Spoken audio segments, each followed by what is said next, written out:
guys, so we're headed right now to Formula Drift St. Louis, and I saw on Rome's Instagram story that he needed a steering rack to compete tomorrow. And so at first I didn't think anything about it, but then I saw that he still hadn't found one. So I hopped on Facebook Marketplace, and sure enough, almost on our way, I found a guy with one, and it's exactly what he needs. It's a non-AM rack from a 325i sedan. So hopefully, I'm communicating with the seller right now, but hopefully as long as everything works out, we're gonna go get it. It's still in a parts car right now, but we should be able to pull it. And yeah, hopefully we can save the day for Rome here, so we'll see if this all works out.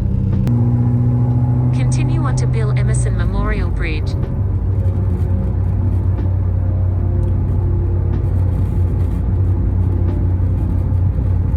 All right, just communicated with the seller. It looks like we actually are going to be able to go pick this up for Rome. So I'm pretty excited. Looks like it still needs to be pulled out of the car, but he's going to get started pulling it, tossing some garbage bags for us. We'll toss it somewhere in the back of the car. Don't really know exactly where, but hopefully we can help Rome actually be out there and compete tomorrow, which is a pretty cool feeling. So yeah, Rome, if you're seeing this, shout out to you, my guy. Hoping we can actually help you out. Gosh, can you imagine living right there? Look at their garage. Wow. Nice.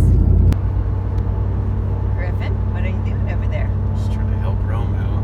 All right, so we've got, if we're picking up the racks, we've got to know like within 10 miles is where we so need Rome to cut wants over. them. Rome wants them. All right, now we got to hope the Facebook guy's home. Hello, friend.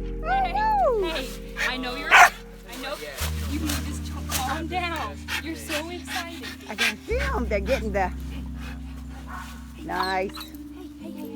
Nice.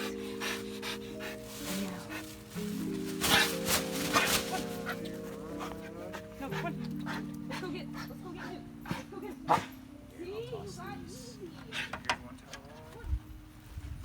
Well, do you want to keep the steering shaft full in case you sell the steering shaft? Because I don't think we'll need it. You sure?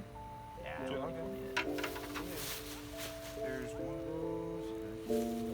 All right, so Griffin, what are you doing? Just text I'm me. filming you. Oh. Oh yeah, I gotta show you the car it's going into. Definitely. I definitely got to see that. This is, let's see if it'll load. So, well, here, it's a more recent video. LS? Yeah, let's see. That's what I was originally going to do with that white one, but it's got too many can of worms I just don't even want to deal with.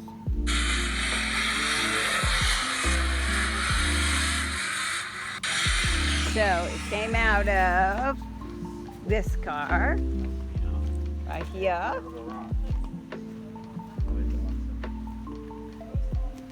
Here it is.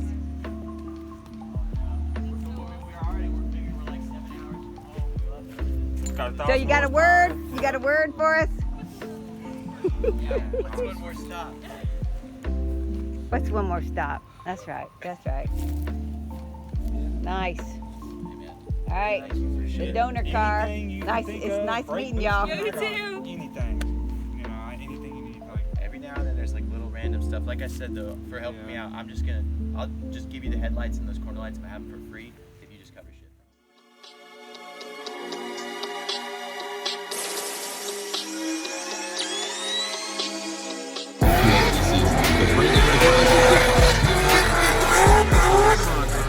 Come to that second outside zone. Let's see what happens.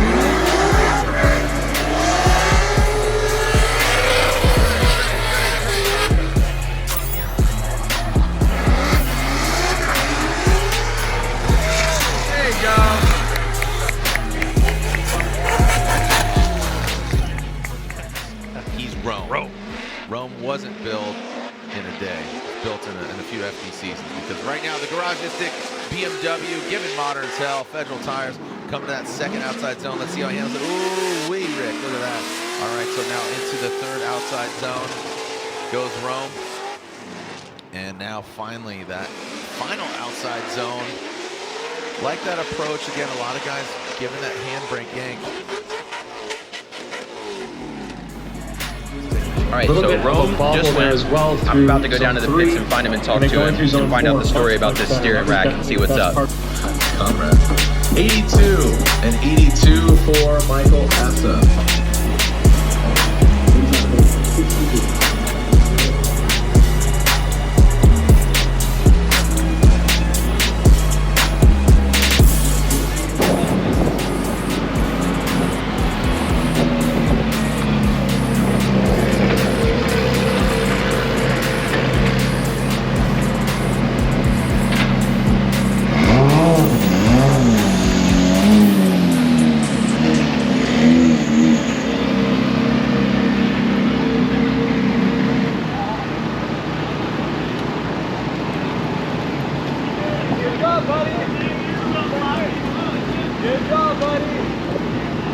What's going on, man? What's up? How are you?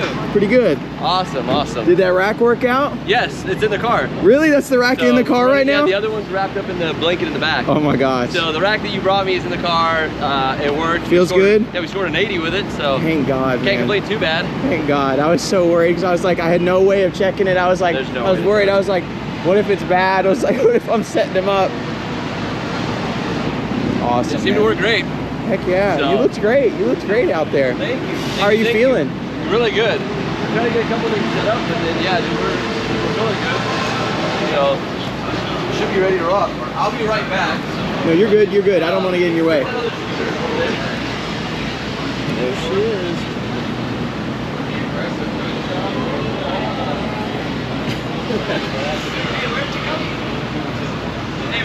Programs and lead preservation activities, your donation will help them continue to build automotive history. So head on over to omaze.com/donor22 today to enter your chance. So after Rome's 80-point qualifying run, I wanted to sit down with him and have a conversation about what goes into building a reliable, competitive E36 drift car. And in this interview, I wanted to keep it very specific. I wanted to ask questions about the chassis that would potentially help somebody looking to put together a reliable, competitive E36 drift car. Because obviously, as I'm sure a lot of you guys know, Rome's car is a much, much simpler and older car than a lot of the cars on grid at FD. So I figured it'd be pretty interesting to get a little insight about how he makes it all work. First question's relatively easy one. Why would you choose E36 or E36 over, say, like an S chassis, 86, or like a lot of the more common chassis choices? Okay. What's so, your personal reasons? Like why I did, or why would I now? Why? Probably why now? Like after you technically realize why it's a good chassis. Got it. Mainly because of trailing arm. Okay. So the rear trailing arm gives you a lot of forward bite, a lot of traction right off the bat. So it allows you to like basically put more power to the ground easier. And because there's only 2 links on the bottom and a trailing arm like on the side of it, if you crash and have to replace everything, it's a lot easier. So it's easy to get it done in 5 minutes, no problem. Versus like a Corvette or an S chassis, or I mean an 86, it's an entire rear end because it's a solid axle. Yep. So that's not a good setup at all. So just the ease of working on it. Also, when I bought it, when we started drifting, because this is my original car, we actually were able to buy E36s out of the junkyard for a couple $100s, and you can go to a junkyard and pull all the parts off of it that you need. Yep. Plus, BMW made them for 8 years, so it's a really easy chassis to get spares for. That makes sense. So that's why I like the 36 and the 46. They just made more sense. There was a lot of them here in the U.S. Versus the Corollas, there wasn't a whole lot of them, and the S chassis, there's even fewer of them. Okay. Yeah, that makes sense. Do you mind if we kind of turn to where the car's in the background? Yeah. There we go. Okay, so we're going to get a little bit more technical here. Okay. In suspension setup on making an E36 like a competitive car, grip, like make a lot of grip, what's some important key points that come to mind? It's like for making them have a lot of rear end grip. So first thing is make sure you get and put all the garage stick plates in the rear to plate the subframe. Because a lot of grip with the subframe that tears out of the car is going to be horrible. Yep. So make sure you do all the reinforcement plates first. Then we run WiseFab front and rear. They have figured out the geometry to make this car work really, really well and make it be able to be replaced in under 5 minutes. So the WiseFab is very, very crucial on how it sets up and how it works. Also, it's easy to find spares for the WiseFab because the Heims and all the spherical bearings and all that they use on every platform. So like if I need Heims, I can go over to like Odie's S chassis and get spare Heims, or tie rod ends or whatever I need. So they use the same parts for all their platforms. So that makes a lot of sense there. Yeah. Then the most important part is probably suspension. I would say like actual coilovers. We run field coilovers just because they're flat out the best. Like I swear to you on that. We ran a bunch of different companies and we keep going back to field. And they just seem to be the best option, the best amount of grip. The clicks actually feel a difference. Like my guys can do 2 clicks and make a huge difference. It'll change where my line is. That's how effective the coilovers are. So, and I mean, we've even tried very, very, very high-end, expensive stuff like $12,000 coilovers, and they don't, like these outperform those, and these are a fraction of the price. Got you. So yeah, coilovers, because that's what allows you to put power down to the ground, is actually the suspension geometry of the Weissfab and the coilover setup of the field. Okay, so I'm gonna kind of touching off of what you just said, because I had a question. Well, actually, no, that is my next question. So they told me this was going to be a debatable topic. Yes. True coilover or divorced rear? Which is your preference? For what? Okay, so let's for competitive. Yeah, for competition drifting. Yeah. Traditional, 100%. Traditional. Like, okay. Well, a traditional coilover, not the divorced. Okay, so like a conversion, like a true coilover conversion. So a true coilover for me makes the most sense for competition. The reason why is the adjustability on it and the simplicity of taking off one bolt up top or a nut and a bolt, dropping the whole coilover off, put another coilover on. The downside with running a divorce setup, right? So Chelsea's huge divorce setup guy, the geometry does make more sense. It's actually probably better. Yep. It truly probably is as a divorce, how BMW designed it. The failure point or the bad point is that you have to run a trailing arm like pocket as the upper control arm. If you get hit and bend that pocket, you have to take the differential out of the vehicle to swap it out. Yep.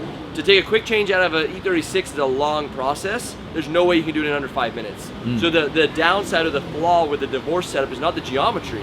It's actually the fact that you cannot replace the top like bucket in any kind of reasonable time. Huh. Okay, So I didn't know how that. Weissfab has it set up, that's why we run Weissfab rears, as a female Heim that you bolt in. Then you put the diff and everything in. So if I bend my control arm in the rear, like the upper arm, all I do is spin the arm off the Heim and spin it right back in.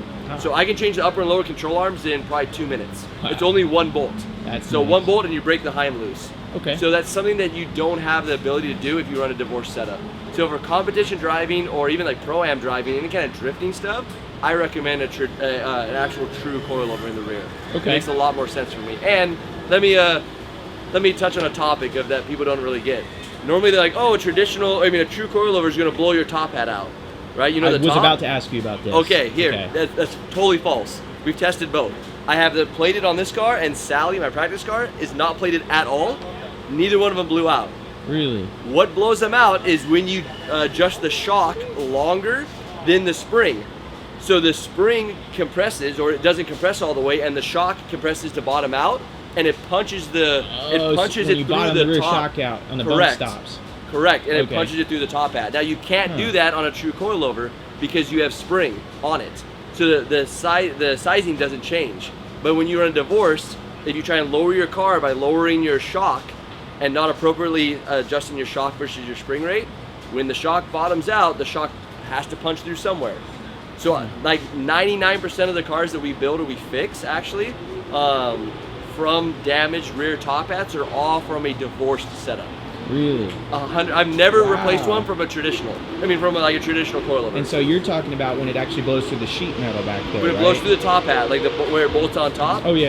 And you know how they blow out through where the top like shock perch is? 100% of the ones that I've rebuilt or had to fix for customers are all because it bottomed out the shock and there's still more spring left and it punched through the top. Wow. So basically they improperly set up their suspension is what causes it.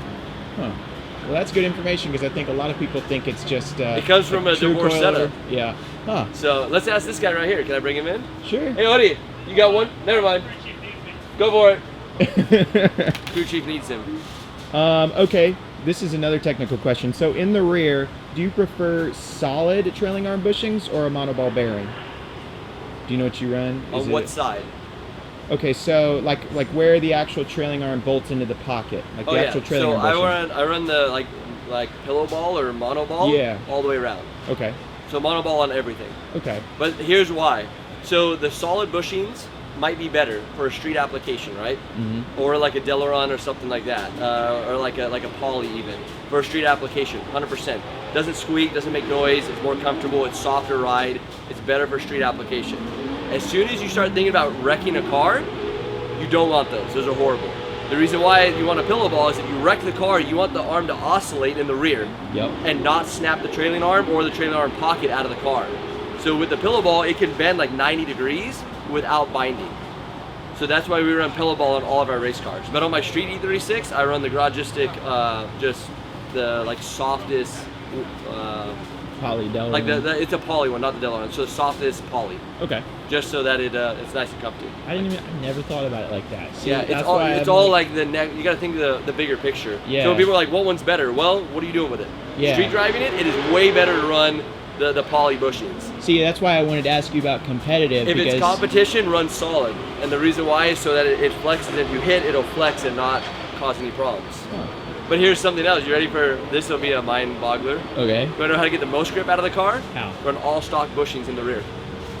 Real. Okay, so Stock bushings in the rear, you'll get more traction out of the car. is that because there's more compliance and the rear tire will naturally want There's to? just more flex, and like chassis flex and everything gives you traction. Think of a tire. I guess right? that's true. Yeah, the more it bigger, like a really small, low-profile tire. When you turn, you can't lean into that tire; it's going to step out. But a bigger profile side tire gives you more traction. Why do you think drag racers use the biggest radial they can? They're not using the smallest radial they can. They use the biggest radial because flex equals traction. I'm walking through this in my head, and I'm like, wow, I've never thought about it like that. Until you exceed a limit. So let me just put, there is a part to where if you roll over too far, then now you're no longer on, like, you know, if your alignment's really messed up and you over-roll it, then there's no more traction. But in a simple concept, that's why people, like, if you're running a what's it called, a ZF Trans, run a stock Guibo. Yes. Stock Guibo will save your drivetrain. Everyone wants to replace it with that stupid aluminum No, one. don't do that. And it will give you traction because it'll flex. Shout out Adam. And it'll flex and slingshot. So it'll give you flex. Run stock. He was diehard on those aluminum Guibos, and he kept wondering, you know, his old setup, he ran the ZF with the 1J, and his E36 he uses for clutch kickers. Okay. And he blew like 3 ZFs, and he was running the aluminum Guibos, and Chelsea DeNofa was like, dude, like, run the freaking. He was like, oh, I think I'm just gonna put a sequential. No, go back to a Guibo, man. Yeah. I think it helps a lot. He did go to a sequential. Yeah. But that wasn't the problem. The problem was the run a stock, like, rubber one. I mean, some of the cars we build have over 700 horsepower on them on a stock drivetrain. Wow. Yeah. But it only lives because you have flex in the drivetrain. Well, I'll kind of skip through a few of these because I don't want to keep you here for too long. We'll go real fast. Okay, so differential and axle problems are a common thing people have on, like, sort of starting to make good power E36s, like, let's say, like in the 500 plus horsepower range. So what would you say if I came to you and I was like, hey, I've got this turbo M52 E36 that makes 500 wheel, and I keep on having axles blow out and differential issues or differentials blow up.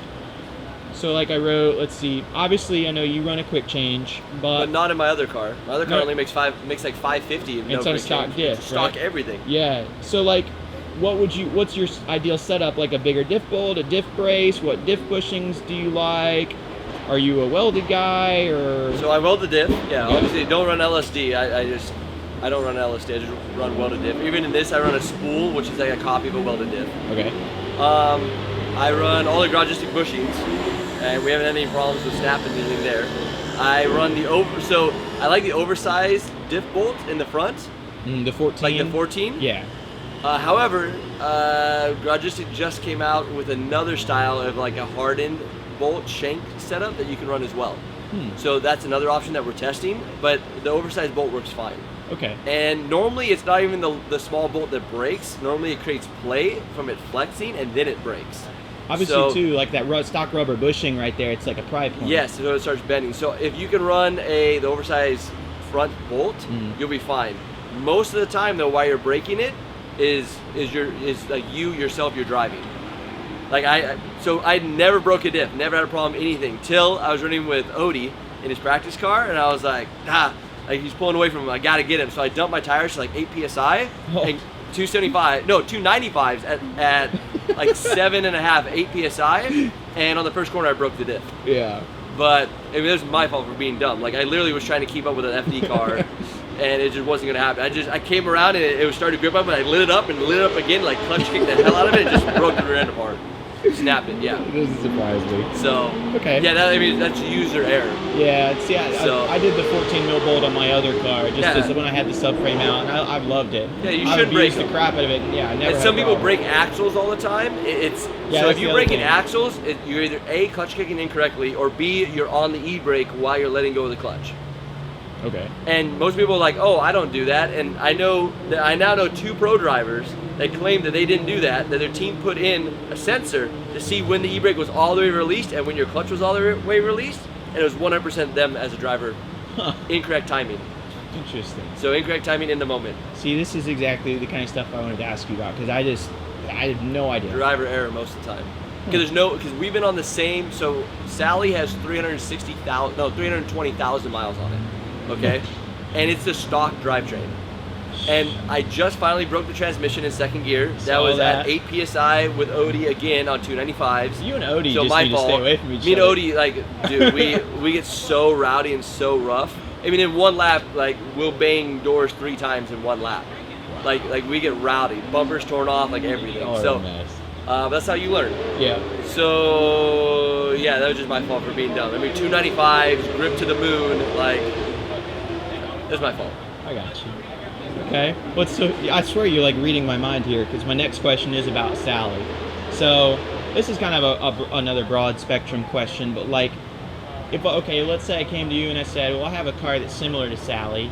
I said, what are some tips, like stock E36 engine, but like boosted or something? Okay. What are some tips for keeping it reliable? Like, what are some things that come to your mind? Obviously, everyone knows like E36 cooling system stuff, but like, just generally, how do you keep a car at that level reliable? I don't know. I mean, have a good builder. Yeah, I guess that's I had true. Sam from 412 Motorsports build it with all vac internals. So that was pretty much what kept it reliable. Like, legitimately what keeps it reliable. And our first one lasted about 40 drift days on it, stock. So stock motor. Yeah. With head studs and a gasket, and we were running 450 horsepower. It lasted for about 42 days. And then we had the idea, let's go to 550 and see what happens. It lasted 3 laps and blew up. So that was our fault again. So I guess good parts, put together right, and not pushing things past their limits. Yeah, I guess so. I mean, but we're always pushing stuff past our limits. A lot of it's too driver. Yeah. Like, I drove very cautiously because I can't afford to build another one. So how I drive, like how I engage the clutch, how I engage off the clutch. Like, we've been running 4 years on the same ACT clutch. Like, that's unheard of. In this thing, really? Yeah, this one. This is twin disc, makes over 1,000 horsepower, running the same clutch. So it's like, it's driver error. I know some people that go through clutches like every 2 rounds. So it really comes down to like driver and how hard you are on the drivetrain or not hard on the drivetrain. Makes sense. Like, you can still drive violently looking, but be gentle on the drivetrain. Yeah. I know what you So, mean. like, don't sidestep the clutch. Like, there's just a lot of stuff that you can do to save the car, keep the car lit up. Like, it just. Huh. So I guess maybe you could also say like smoother inputs and Yeah, to make it really it's basic. normally driver. Yeah. Like, most of the problems that stuff happens are normally drivers. Obviously, you have a great and reliable setup with your Magnuson supercharged LS. Can you explain? Oh, okay. Can you explain any other parts on your pro competition car that are specifically chosen to be reliable and easy to service on this car? Like for example, and I know this is a secret you told me, so I won't put this in the video if you don't want it in there, but your S chassis long travel coilovers, things of that nature. Yeah. Like that you did them specifically to make the car easy to service at an event. Yeah. So anyways, and if you have any thoughts on that. Okay, I mean, honestly, like, every bit of this car was built with the mindset of, if I can't replace it in under 5 minutes, it doesn't go on the car. Okay. So everything, I mean, literally, like, every part of it. From the engine back, right? Yeah, even in front of the engine, like how the front bumper has 2 zip ties that holds the front bumper on. If I ever do that with a crash bar that's super simple, that has a couple bolts so it's a quick, like, replace another one. To all the Wise Fab and the fuel suspension, and like you said earlier, with the different fuel suspension stuff, I'm running literally long travel S14 coilovers, and the reason why we run that is for the big banks to make it smoother. Mm-hmm. But on top of that, there's so many Wise Fab cars out here that everyone has spare fuel parts. Yeah. So it makes sense for me to run that.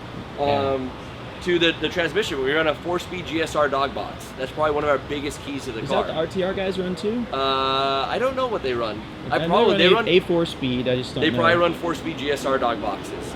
They're made in North Carolina, and it is amazing. I mean, NASCAR's been running them for a long time. There's tons of spare parts out there for them. But the biggest key is we can pull the box in, I don't know, maybe 5 minutes, 8 minutes, like on the ground out, and another box in. Like we can swap a box in under 15 minutes, no problem. But I can rebuild the box that's out once, like as long as it's not super hot, once it's cooled down, we can replace or rebuild most of the box in probably 15. Wow. So gears, dogs, anything. So it's a time thing. You have to be able to fix the car quickly. So that's really what it is about, getting the car, making it easy to go like together, apart. Wiring is very, very simple. We run all the Holley stuff, and it's all plug and play from Holley. So if you have a problem, there's wiring diagrams. There's like everything's super simple. Wow. So my biggest key is keeping it simple. Like that's it. Most of the parts on here are stock BMW stuff, but also we converted all the bolts to like 18s. So my lug nuts are 18s, all the trailing arm bolts are 18s, all the everything's an 18 on it. Huh. So the gun that you shoot the wheels off with is the same gun you can take the control arms off with, which is the same gun that you can take the rear trailing arms off with, which is the same gun you can take the upper and lower rear arms off with, which is the same gun, like you do everything. Yeah, because I mean, half the time, like when you're fighting and doing work on cars, half the problem is figuring out the right tool, what size. Everything's 18. Even the shocks come off with 18s. Huh. There's 18s on the back of the fronts. There's 18s on the lower buckets. There's 18 everywhere. So I just made them all the same bolts. So it's just zap, zap, zap, zap, zap, zap, zap, zap, zap, zap, done. Wow. We're out. That's smart. That's really smart. So that's probably my biggest thing as far as keeping it reliable. Is I think it's easy to keep things reliable when they're simple. When you overcomplicate things, it's very hard to keep them reliable. Just like a general point. Just a general concept. Like, if you're like, oh man, this is hard to get in, make it different. Yep. Whatever it might be, like change that. Huh. That's good advice. So it just, yeah, I mean, I've seen way too many people overcomplicate and overbuild cars. That's a good point. So the last technical question on the car, and then we'll get into my last two fun ones. Okay. Front and rear sway bars on E36s. Everyone has a different opinion, it seems like. What do you like? I like to have the option of them. Yeah, okay. So I don't run them all the time. Like we started this weekend with sway bars. Mm-hmm. Then we realized we don't have the side bite to keep up with some of the faster cars, so we took the sway bars off. So sway bars will make the car easier to drive, 100%. But you can lose traction with sway bars going sideways. So it just matters like the characteristics of your. So here's my real answer, I guess. Okay. The largest deciding factor on sway bars is your tires. Okay. And that just comes down to like side bite, like you said. The amount of traction you have. If your car is really gripped up to the moon, the only way you're going to be able to stay sideways in the zone is to run a sway bar to take some side bite out of the car. Okay, that makes sense. On a 36, I don't know about other chassis, but this is how a 36 is set up. Yeah. This is how we use them. So if we want, and sway bars in drifting is opposite. So if I want more front traction, I add a sway bar in the rear. If I want more rear traction, I add a sway bar in the front. So it's backwards in drifting. Makes sense. Because it loads the opposite by weight jacking the vehicle. So I have a lot to learn. I'm still processing what some of this means, but It's okay. I got you. Okay, so like I said, I have two last fun ones. Does it feel good to smoke cars in competition that are way newer than yours with a setup far simpler? Yeah, so come back to the back. Yeah, I was actually wondering if we could come back here. So look at that. So see, we got a little Give Modern Cell right there. That is what we're doing out here. So I'm assuming it does feel good. It does, but it does in a weird way. So this is a 92. It's a 30-year-old car. It's the oldest car that's ever been on the podium. And it's actually, as far as I know, it's the first E36 that's ever been on the Formula Drift podium. So it's pretty cool for me to come along this late in the game and be able to campaign such a dope car that works so well. We just got lucky that this was the first car I bought and that it happened to work so well in drifting. See, that's why I was so excited when I saw you move up from Pro 2 to Pro 1. I was like telling everyone, I was like, you guys are gonna see, like, E36s are here to show out, and it's like, they're so simple, so small. Like, seeing these things next to the Mustangs, you really realize how tiny they are too. It's so funny. So yes, but it's also an honor to be driving with these guys. I swear to you on that, because I mean, I pull up to the line, I have so many photos of me taking a photo next to like Osbo, or me taking a photo next to like Odie or someone at the line. Like I come up like I get to run Matt Field, and then we go out there and run, and I mean like the last event we ended up winning. Yeah. We went one more time with Matt Field. Like you know how cool that is, and then to like win, I get like. I mean, you went one more time, multiple times with Vaughn. I had 8 one more times with Vaughn. Yeah. Crazy. On my rookie year, like it was insane. I mean, we were swinging for the fences on this, and it's crazy to look out and see. I mean, this is our 6th year driving period. Yeah, and well, not only that, compare the size of your program. Size of the program, size of the tires. Yeah. I mean, like we're on a 275, 35. They're on a 315, 40. Like. And making probably 1,400. Yeah, I mean, Dean Carney made like 1,600, and we had to battle him the first top 32. Sorensen, same thing. They're on a 46, a newer chassis, but they're making 1,400 to the wheels. Like this is a wheel number, not a big number. And this is like no BS number, not like oh I have a dyno chart to show my car makes 1,000. No. This is like. You know it makes 1,000 because when your 1,000 horsepower car gets gapped, you're like, yep, I believe he makes 1,400. Man, no, it's cool. It's cool. I can't tell you. She knows how many times I've been at home. I've been jumping up and down, screaming, watching the live stream. Like it's cool. So okay, so the last question. This is I had 2, but I'll group them into one. So let's say, and I kind of did this with you at SEMA, but let's say. Someone young came up to you and they're like, hey, I love E36s, I love drifting, I want to put those 2 things together, but one, I don't really know how to get started. So just general kind of advice on how to get into drifting and how to actually progress in the proper way. Okay. So just whatever, any advice you'd give. I would say on that, like how to get involved in drifting or get started in drifting is, you know what? I have a better idea. Probably your best way to get started in drifting is go to a local track event. See what people are driving, see what that area kind of supports. So you're starting to be able to tell like certain areas of the country have certain cars that tend to be in those areas that are more easy to get. And I would talk to the local drivers and ask them what they're driving and drive that. The reason why I drove a 36 in the beginning is 4 of my friends and my crew chief and my spotter all have 36s. Yep. So I'm like, I guess I'll be cool like you guys and buy a 36. I didn't know anyone with S chassis. And one with an LS in it. They had an LS in it, yeah. So I saw the future ahead of me. So it's like, and that's where people get caught up. People are like, oh, I want a 2J, or oh, I want an RB, or I want this or that, which all the European drivers and the Japanese drivers run 2J. Well, they run 2J because it's in half of the vehicles in Japan. Yep. But in the U.S., I believe 2J is not a good choice. Yep, like I'm it's with not. you. They're super. RBs are worse, and not because they're not dope motors, but the problem is there's no support for them. That fly's coming for you. Well, that's okay. He can be up there, hang out with us. But the problem is there's no support for them. Yep. Like if I blow coil packs on this car, I drive 3 miles to AutoZone and pick up coil packs and come back. Or someone's truck in the or parking lot. I take them off the Silverado sitting in front of us. Like I pull the alternator off the truck right there, and I can run my car. Yep. That's how it is in Japan. Like people tow their cars or whenever they get there, but their friends who drove their JZX 90s to the track that are bone stock, they're like, hey bro, I need a boost line, or hey, I need a turbo, or hey, I need a power steering pump. They're everywhere. Yep. And that's why 2Js are so prevalent over there. That's why SRs are so good over there, because there's parts everywhere. But in the US, I think LS is the way to go because it makes more sense. There's a billion of them here. It is, and that's why like on our new build, we're actually not LS in the new chassis, which you guys maybe know about that, but we're building a new chassis, another chassis, and it's M50 turbo. People are like, why are you building M50 turbo? Well, they're in every junkyard, and people throw them away. They're not really worth anything. Mm-hmm. So it doesn't. Well, they're not worth anything until you show how good they can be, and then. Yeah, but it was for us. Like we wanted a turbo 6, right? Yeah. Well, a 1J and 2J, they're $7-8 grand by the time they're done, and we were able to build 2 of them for that cost. Yep. And ours are fully built and done. Theirs is like a 2J. You're starting with a bone $7 stock. grand with a motor that you take everything and throw it in the trash. Yep. Like when we build 2Js for customers, we literally take everything off. We have a head, a crank, and a block. The rest of it goes in the trash, like all of it. And then it's like at that point, what's the point of it being a 2J versus an M50? Exactly. Well, here's the funny thing. M50, most people don't know this, but M50 actually has 7mm valves versus a 2J has less than 6 mil.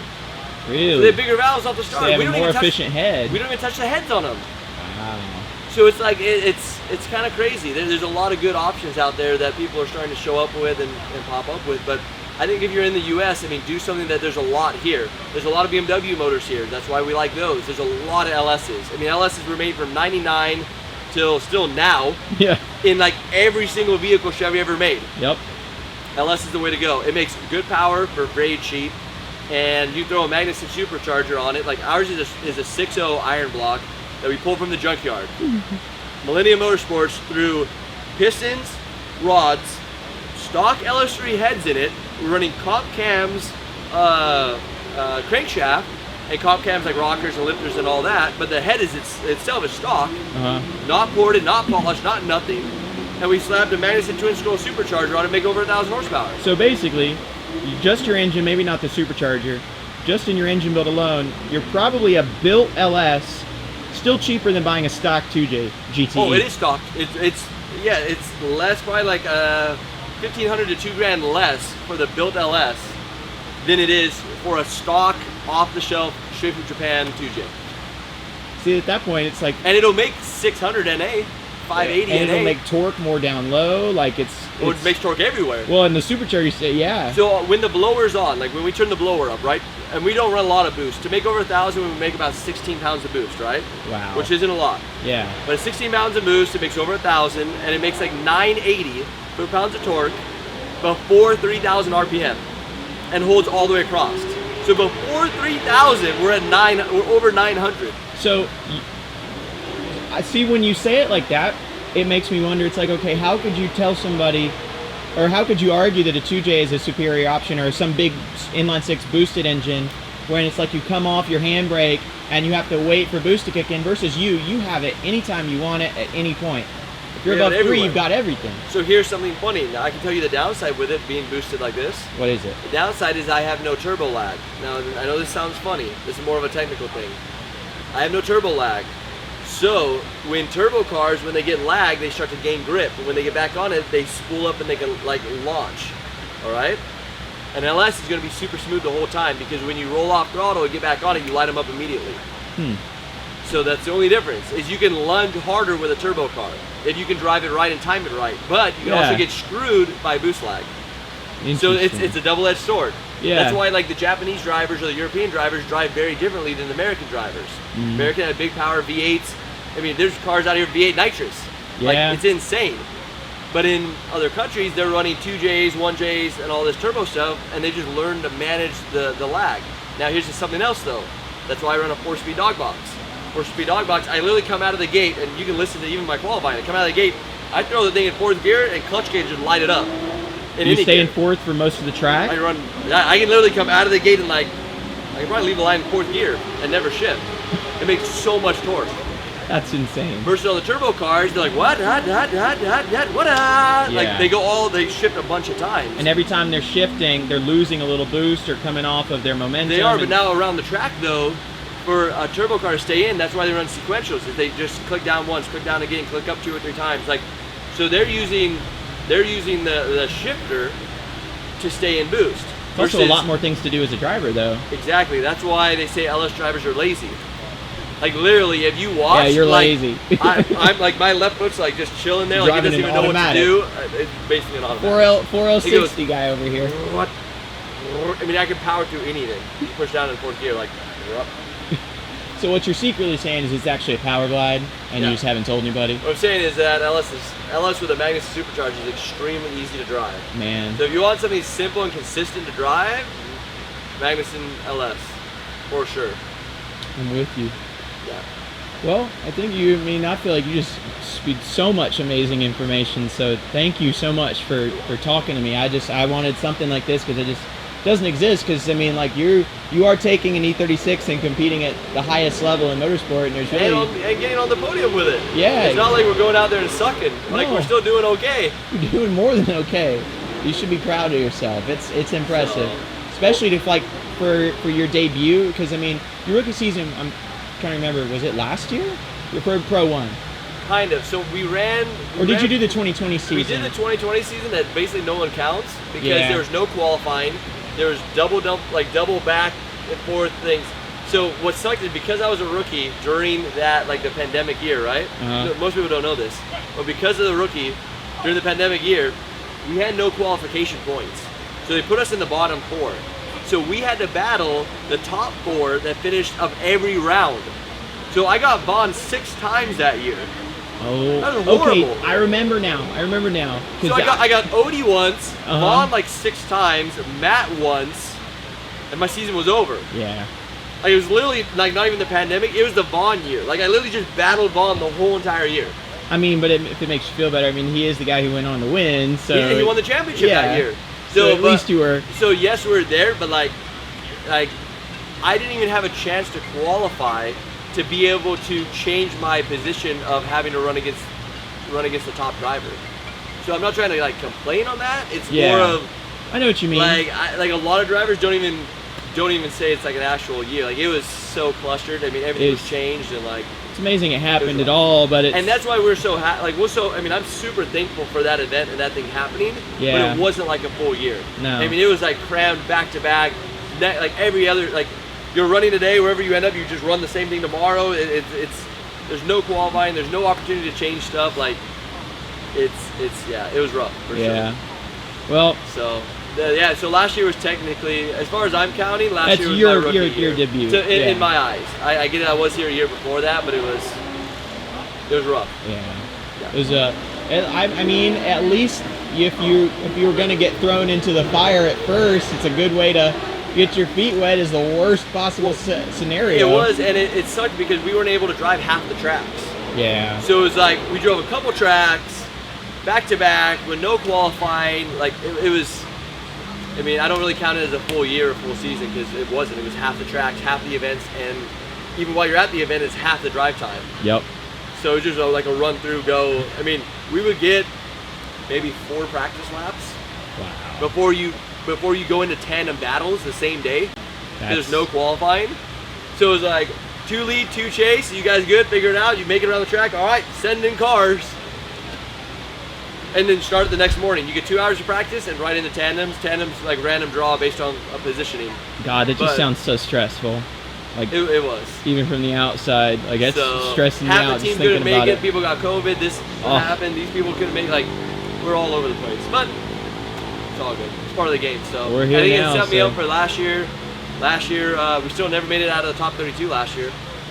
But we battled Vaughn a lot. Yeah, I was gonna say. Time. So even if you didn't, the matchups that you got, it was like nobody can fault you. It was Vaughn, Osbo. We one more time to every single battle. Yep. Which was crazy.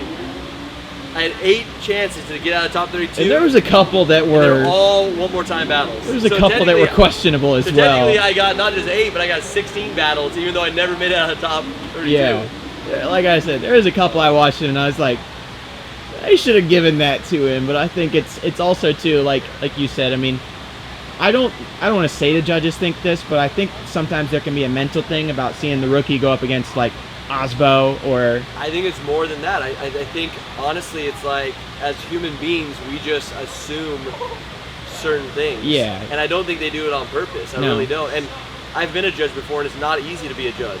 So that's why when they're like, "Oh, I don't know if that's really what I'm seeing. Let's go one more time." But normally the rookie collapses on the one more time. That's why the other one moved on. So I was the one that wasn't able to do it again. Yeah. Like I could stay on Vaughn one time, and then I mean. The funniest part was Long Beach. So Long Beach, I stayed on Vaughn. I mean, I was on Vaughn like hardcore. We thought we won the battle. They're like, one more time. On the live stream, because my spotter's watching the live stream, right? On the live stream, he's like, it looks like Vaughn just turned it up because on the live stream, you see a laptop come up and the power's like this and the power curve goes. And he's like, they just put the second bottle of nitrous in, or like a new bottle of nitrous in. I think that he's way turned up. Just be ready for it. Dude, Vaughn gapped me like 5 cars off the starting line. Like, all right, I'll see you guys back inside. Like, no worries. Yeah, I'm just going to drive home. Just after the track's over, I'll just Dude, he just drive it home. Me, like, gone. I'm like, that's cool. Thanks, buddy. Bye-bye. Oh, man. So, because they know how to win. I mean, they're true champions. Like, we're still trying to get to that point. Well, it's coming. I know it is. We're swinging for the fences. So. I mean, we got tomorrow. You got tomorrow. We'll see what we can do tomorrow. Yep. I want to see some carbon fiber in your hands, man. I'm down. First battle is Sorensen. Okay. Second battle is either Osbo or Denofa. Okay. Third battle is whoever wins between that. So is probably Turk. is third battle, and fourth battle from how it looks like would be Forsberg. Yeah. So that looks like my so run-up. only a few champions in there. Nothing, All champions. No big deal. Literally champion. Man, So, you got this. It's Nitto. Oh, and GT. Show them what these Federals can do, man. Oh, we're Put gonna it down. show- Put it down. show what's Put it up, down. so. Well, hey, man. It was great to talk to you. Absolutely. So if you guys don't know, obviously this is Rome Charpentier. I said that correctly, correct? And this is his E36, and hopefully you guys learned something here. I just wanted to get this video to kind of talk more technical instead of just kind of really, really broad stuff to all my homies who are dedicated to these old clap boxes so that we love so much. But anyways, thank you so much for talking to me, man. I Absolutely. appreciate your time, and good luck tomorrow. Cool. Let's Thank see you take it guys. home. Enjoy. Have a good one.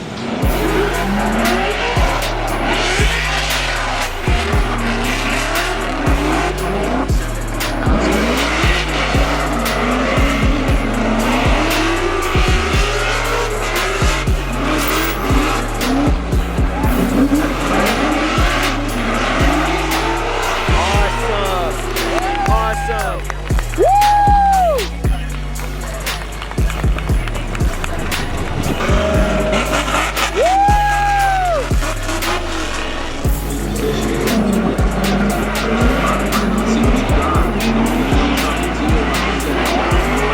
Come on, Rome. Stick it to him. Stick it to him. Put on his door. Put on his door.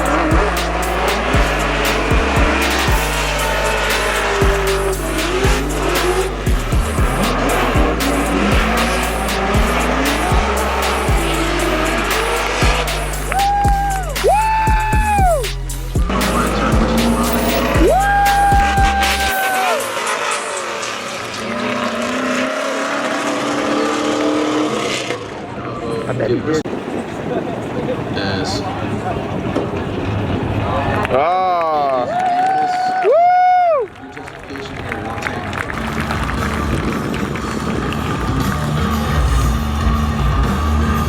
next up, the Garagistic BMW on Federal tires.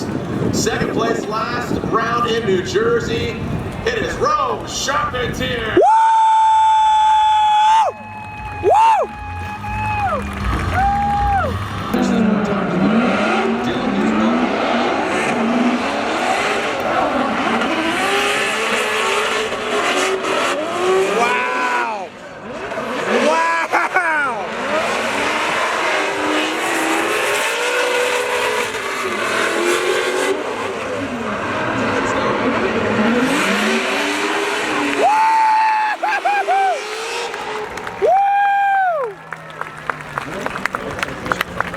Flat portion, bank, sometimes it looks.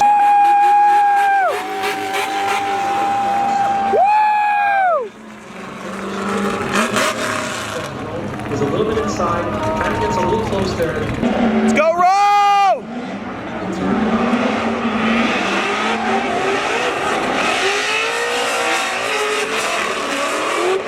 Come on, come on, come on.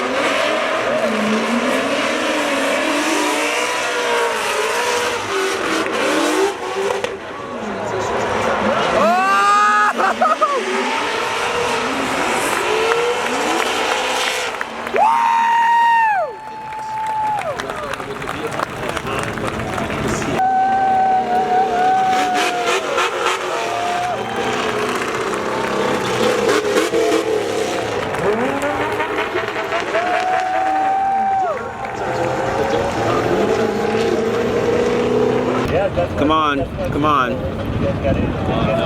Oh no. Yeah! Woo!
and coming in, trying to maintain proximity through the last, because everybody wants to put an exclamation point on their chase run in outside zone 4, and that's exactly what Dylan was.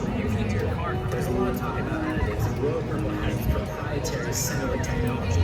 It is fortified with a high level of zinc phosphorus anti-wear additive, exceptional protection against heat and wear. Its high film strength improves seal.